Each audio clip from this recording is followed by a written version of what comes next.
Alright everybody, listen up. So last week we talked about a conversation that actually gave us an account of a situation that happened nearby a gas station.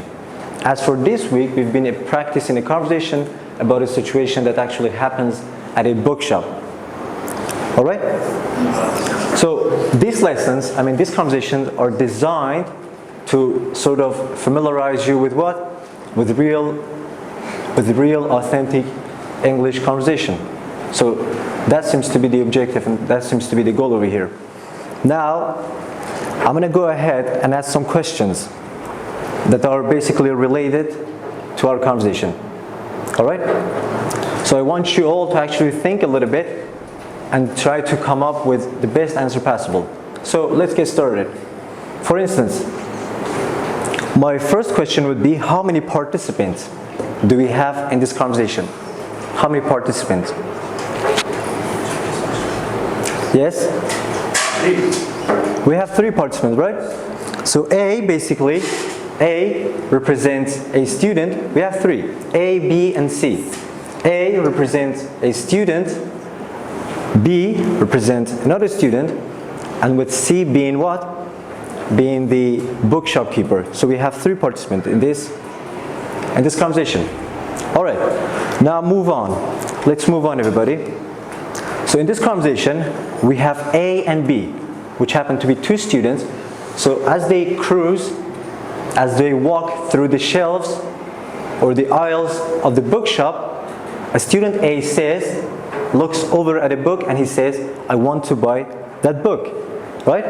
I want to buy that book. So his friend, which happens to be B in this case, says, how much money do you have with you? He wants to make sure that his friend has got enough money, right, to buy that book. And then he says, I only have $2. Then B goes on and says, I don't think you can buy that book with that money.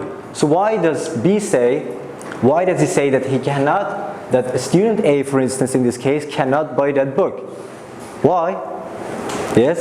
Because he doesn't think that A has enough money. Yeah, because he says, I only have $2. So his friend thinks that $2 is not enough, right?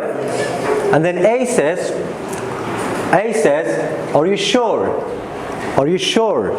It means that he wants to make sure that what? He says, I'm sure. Alright, anyhow, yes.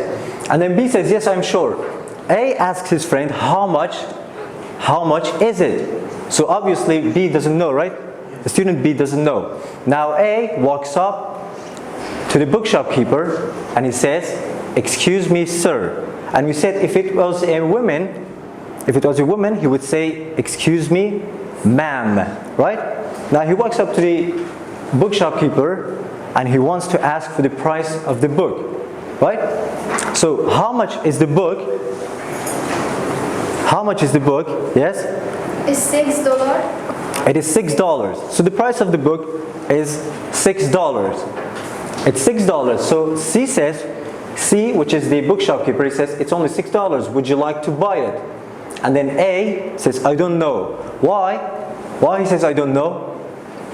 Yes? Because he don't have enough money. Yes, excellent. Because he doesn't have enough money. Now, student A wants to do what?